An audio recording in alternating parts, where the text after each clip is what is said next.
안녕하세요. 버블한 복덕방입니다. 구독과 좋아요, 알림 설정, 회원가입 부탁드리겠습니다. KDI 한국개발연구원이 아주 의미 있는 결과를 내놨죠.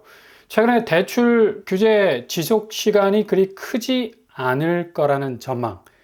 그러니까 6개월이 지나면 약발이 다 될 거라는 그런 얘기인데, 규제를 새롭게 도입을 하면 분기별 효과는 있었지만 2분기 정도가 지나면 약발이 다 돼서 규제 효과가 별로 없었다는 점을 밝혔는데요. 이게 특히 주담대 증가율과 그 증가율을 막기 위한 규제가 엇박자로 돌아가 버리는 그런 양상을 초래하게 되는 건데, 기간이 그만큼 짧게 나왔다는 발표를 한 거죠.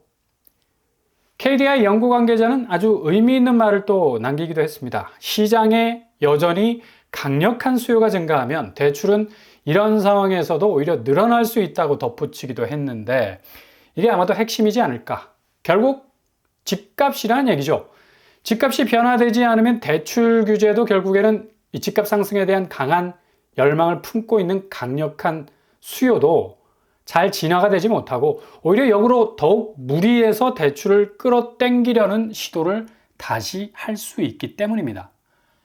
그래서 결과적으로 엊그제 가계대출은 9조 6천억이 증가하는 추세 보였고, 덩달아서 신용대출도 급증하는 그런 상황을 보이고 있는 건데, 역시 집값 신호가 던져주는 시그널은 어떤 상황에 처하더라도 집값은 영원할 거라는 이 브리튼 대영제국 지지 않는 해를 연상하고 있는 건데, 이것 자체가 정말 위험한 심리 기전인데, 이게 그동안에 2달간 집값 상승세를 주도해온 이 영끌의 올림픽 성황화도 같은 꺼지지 않는 불이 됐던 것으로 보입니다. 그러니 주담대 가계대출이 9조 6천억 정도까지 해당하는 수익까지 치고 올라간 것이고, 정말 기록 경신을 하고 있는 것으로 보이는데, 이렇게 되면 위기 상황이 발생할 수도 있는 커다란 난관에 봉착을 하게 되죠. 결국에는 역대 최고의 속도로 달려가고 있는 대출 수위, 그리고 대출 폭은 갈수록 악화되고 있는 내수 부분을 건드릴 것으로 예상이 되고, 더욱 빚의 늪에 빠질 가능성 높아진다는 얘기입니다. 이게 그냥 개인적인 차원에서의 빚 문제로 끝나면 다행이지만 금융권으로 더욱 확대가 된다는 게 문제죠. 지금 금융권 중에 10대 저축은행 부동산 PF 부실 채권 비율이 20%를 넘어서고 있습니다. 부실이 20%를 육박한다는 건 정말 입이 다물어지지 않을 정도의 수위인데, 이렇게 고정이하 여신 비율 증가세가 높아지게 되면 은행 건전성 자체의 문제가 크게 대두될 수밖에 없는 거고, 이런 상태가 지속이 된다는 건 결국 금융권 자체의 내구성이 급격하게 떨어질 수밖에 없다는 건데, 이 가뜩이나 PF 문제로 무게가 점점 무거워지는 상황에선 은행도 답이 없는 거죠. 충당금을 쌓아가면서 외적인 방어벽을 계속해서 구축을 해야 하는 건데, 그 방어벽도 높이가 점점 높아지니까 당연히 현금이 묶일 수밖에 없는 거고, 그러니 은행이 자금을 운용할 수 있는 채널이 계속해서 막히기 시작을 하는 건데, 당연히 수익성이 떨어질 수밖에 없는 결과로까지 치닫게 된다는 얘기죠. 은행 경쟁력은 갈수록 빈사 상태에 빠지게 되는 거고요. 결국 은행은 자금력인데, 이렇게 자금력의 바닥이 드러나게 된다면 PF 대출권에서 연체 문제, 거의 치명적으로 작용이 될 듯 보이고요. 은행의 자금 회전에서 브레이크가 딱 걸리게 된다는 건데, 대출로 나간 돈을 효율적으로 회수를 해야 하는데, 이게 막히기 시작을 하면서 그것도 부동산 PF 파이가 얼마나 큽니까? 그렇게 큰 파이의 자금에서 결손이 생기게 되면 그냥 이금융권 사태의 본질이 완전히 베일을 벗고 백일화에 드러나게 된다는 얘기죠.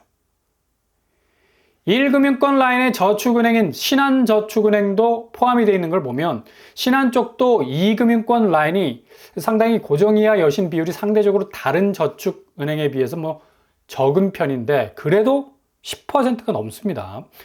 이것도 높은 수치라고 보이고, 그만큼 1금융권 건전성에도 지대한 영향을 미칠 수밖에 없죠. 이렇게 KDI 연구 발표가 울림을 주는 건 그만큼 대출 규제 하나로 지금의 상황을 막아내기란 역부족이라는 얘기죠. 본질적으로 집값이 그동안에 뜨거웠던 비정상적인 궤적으로 가던 추세를 낮추지 않고는 이게 제대로 부동산 시장이 정상화가 되기 어려운 상황이 될 수도 있다는 얘기죠. 지금 부동산 시장의 변화는 매물량에서 급격하게 드러나고 있는데 9월 들어서면서 8만 건을 고스란히 유지하고 있는 추세. 조금씩 늘어나고 있죠.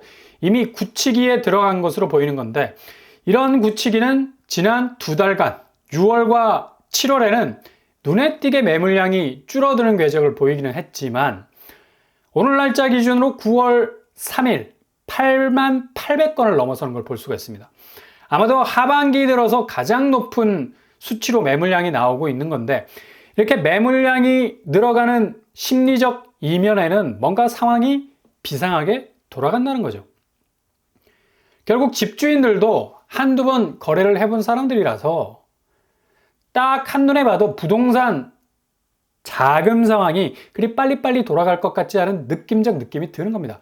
결국엔 자금이 대출 규제로 인해서 KDI 보고서대로 일시적으로 묶인다 하더라도 지금 부동산 매수 심리는 가격에 대해서 굉장한 반감을 가지고 있거든.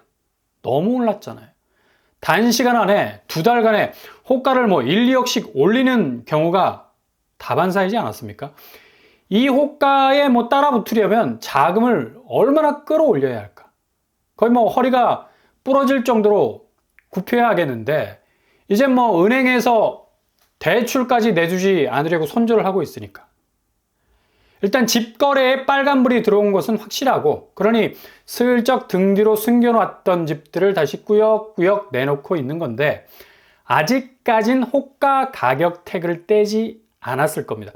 상황 돌아가는 거 보면서 가격표를 바꿔달라고 하는 건데 아마도 9월이 최대 분기점이 될 가능성 높고 그렇게 되면 급변하는 집값의 추이를 두 눈으로 목도할 수 있게 될 겁니다. 서울 매물량이 상징적인 것은 바로 지금 그대로 8만 건으로 굳히기를 한다는 건 지표 자체가 딜레이 되는 경향을 감안한다면 현장에선 중개사들이 전화를 딱 두 가지로 분류로 받고 있죠. 한 가지는 다시 꺼내놓는 물량, 그것도 가격 조정을 좀 납득할 만하게 해놓고 내놔야 하는데 그냥 중개사가 봐도 비즈니스가 안 될 정도로 그렇게 덩그러니 내놓는 문의들 쇄도하고 있고 이거 배짱 튕기는 것 같지만 결국 시장에 굴복할 수밖에 없는 그런 어떤 느낌을 갖게 하고요. 두 번째 콜은 급매에 대한 문의가 지속적으로 온다는 거. 결국 상반기 급매 물건들이 거의 나갔음에도 불구하고 마지막 남은 매수세들은 죄다 급매만 찾기에 눈이 뻘게 가지고 문의 전화를 하고 있는 건데 이 복덕방 입장에선 좋은 물건 가지고 있으면 당연히 구미에 맞는 매칭되는 물건을 꺼내 보여주지 아예 없는 거죠. 매물로 내놓은 면면은 여전히 2달간 후라이팬에 달궈진 물건들인데 누가 사려 하겠습니까? 8월 30일 하루 동안 1조 6천억의 대출이 실행됐어도 그 돈은 죄다 신축으로 또 이동할 가능성도 높고요. 얼죽신, 얼어 죽어도 신축이라는 말이 뇌리에서 떠나지 않을 정도로 강력하게 작용을 하고 있는데 물론 구축 매수세로 전환하려는 수요도 막차를 타기 위해서 대기를 타고 있는 건데 무조건 신축 쪽으로 몰빵을 하면 구축 하락세는 면하지 않을 수 있겠나 라는 나름의 설계도면을 가지고 접근을 하는 건데 이렇게 얼죽신 추세도 쑥으로들고 있다는 건 청약 경쟁률이 지금 너무 과도하게 왜곡이 되고 있다는 얘기죠. 주로 MZ세대들이 비교적 가점을 피할 수 있는 특공 위주로 공략을 하고 있고 나머지는 가점이 거의 고수리 자리 잡고 있는 곳들은 훨씬 더 못하죠. 그래서 추첨제 위주의 강남 아파트들을 노리는 것으로 보이는데 이것도 자칫 딜레마에 빠질 수 있는 게 분양가가 너무 높아. 당첨되면 로또라고 하는데 그동안 그 분양가 맞추기 위해서 입에 단내가 날 정도로 뛰어다닌다 한들 승부가 안 나죠. 어떻게 하려고? 안 되는 겁니다. 그러니 레미안 원펜타스 계약 취소분이 50명이나 나오지 않았습니까? 자금이 기본적으로 안 된다는 얘기. 기본 아무리 버텨보려 해도 이어나가질 못하는 거죠. 그러니 청약 통장 날아가는 거고 당첨의 기쁨은 일주일 만에 끝나는 건데 그만큼 지금 신축 시장은 청약이라는 말이 무색할 정도로 가격이 천정부지로 올라가 있어서 접근 자체가 무리고 그렇게 접근을 해도 이후에 집값이 그만큼 올라줄 것도 아니고 아니 내가 낸 돈의 2배가량 올라줘야 뭔가 빚을 쳐낼 수 있을 건데 언감생심이죠. 그러다 딱 얼어 죽게 생겼는데 무슨 자금의 한파를 막을 수 있는 여지가 있겠습니까? 이렇게 지금 매매 현장은 신축 분양에 대한 벼랑 끝 전술이 선보이고 있지만 정말 벼랑에서 그러다가 떨어질 수 있는 위기가 현실이 되고 있는 거고, 구축은 절대로 호가를 포기하려 하지 않지만 결국엔 가격을 내릴 수밖에 없다는 기시감이 드는 그 집주인들이 그냥 형식적으로 매물들을 내놓는 건데, 매수자들은 급매만 찾는다는 건 결국 가격 절충이 안 되면 거래량은 9월에 곤두박질 칠 수밖에 없는 상황에 빠지게 된다는 얘기죠. 지금 서울 거래량도 7월에는 8,700건, 지금 카운터되고 있는 8월에는 뭐 3,000건 겨우 넘어가고 있는데요. 매일매일의 거래량이 7월에 비해서 훅 떨어져 나가고 있는 상황입니다. 그리고 9월이 오픈되고 있는데 거의 뭐 막장으로 가고 있지 않습니까? 딸랑 6건으로 출발하고 있습니다. 6월과 7월은 달이 오픈하자마자 뭐 수백 건씩 올라오는 그런 추세였는데, 확실히 8월 지나면서 9월로 이어지는 거래량 추이는 8월보다 더 급격하게 줄어갈 것으로 보입니다. 그렇다면 단 하루 만에 실행된 1조 6천억 포함 8월 달에 8조 9천억 자금 다 어디로 갔을까? 절대로 무리하지 않겠다는 얘기죠. 가격 수위를 높여놓은 쪽으로 가지 않고 그대로 어느 정도 현실적 대응이 가능한 곳으로 가겠다는 건데, 대출이 실행될 당시에는 뭐 거래되는 아파트 대상의 실체가 나올 것으로도 보이고요. 이렇게 막차를 탄 대출 자금이 현실적으로 거래량을 대폭 늘려놓기에는 지금 분위기상 한계에 봉착한 것으로 보입니다. 대출 액수는 엄청나지만 거래량은 상대적으로 반비례하는 그런 상태로 갈 가능성 많다는 얘기죠. 그리고 분양시장에서도 뭐 계약 포기가 뭐 급속도로 일어나고 있는 것도 현실이죠. 대부분 최근에 나온 물량들 중에서도 좀 전에 말씀드린 레미안 원펜타스, 곧바로 또 뭐 무슨 일로 나올 듯 보이는데 무려 뭐 50가구가 계약을 취소해버리는 초유의 사태까지 발생을 하고 있고요. 매매 시장에서도 등기로 등재된 것들보다는 취소가 뜨는 것들이 더 많죠.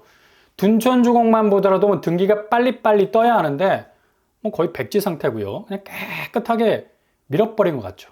취소분이 또 그 와중에 드문드문 나오는 것을 볼 수가 있습니다. 이게 분위기가 아주 묘하게 돌아가는 지점이라는 것을 보여주고 있죠. 노원구에서는 가격을 대폭 낮춰서 거의 뭐 반토막 수준의 거래가 20평대에서 지금 터져 나오고 있습니다. 노원구는 항상 하락으로 갈 시기에 20평대가 거의 반토막 수준의 하락 수준 보이다가 이게 점차 30평대로 확대가 되는 전형적인 모습을 보여주는 그런 곳이라 할 수가 있죠. 3억대, 4억대, 5억대 거래까지 나오고 있는데 거의 가격대를 대폭 낮춰서 급매로 던지는 그런 거래들이라 할 수 있겠습니다. 이렇게 9월로 접어들면서 본격적인 거래 시장은 아주 다이나믹하게 진행이 될 것으로 보이고요. 속도와 낙폭, 이전에는 정말 전혀 경험하지 못했던 엄청난 가속이 붙을 것으로 보입니다. 그래서 지금 상황 조금 더 침착하게 서두르지 말고 잘 지켜보시면 틈새라는 문이 정말 어떤 예상을 뛰어넘는 그런 어떤 분야에서 완벽하게 여러분을 향해서 열릴 가능성이 어느 때보다도 높다는 것을 기억하실 수 있길 바랍니다.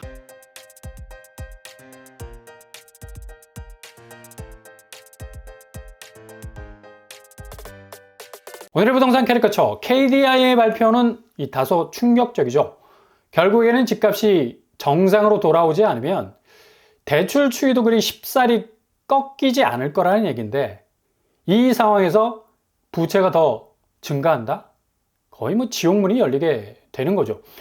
그러나 현장 분위기는 확실히 집값의 이 변화가 대폭 시작이 되고 있다는 걸 보여주고 있고, 계약 취소와 거래가 낮추기, 분양시장과 매매시장의 대표적인 현상으로 9월에 정말 확실하게 자리매김할 듯 보이네요. 오늘도 응원합니다. 항상 여러분의 길이 꽃길만 되실 수 있기를 바랍니다. 이상으로 뻔뻔한 복덕방을 마치겠습니다. 구독과 좋아요 부탁드립니다. 감사합니다.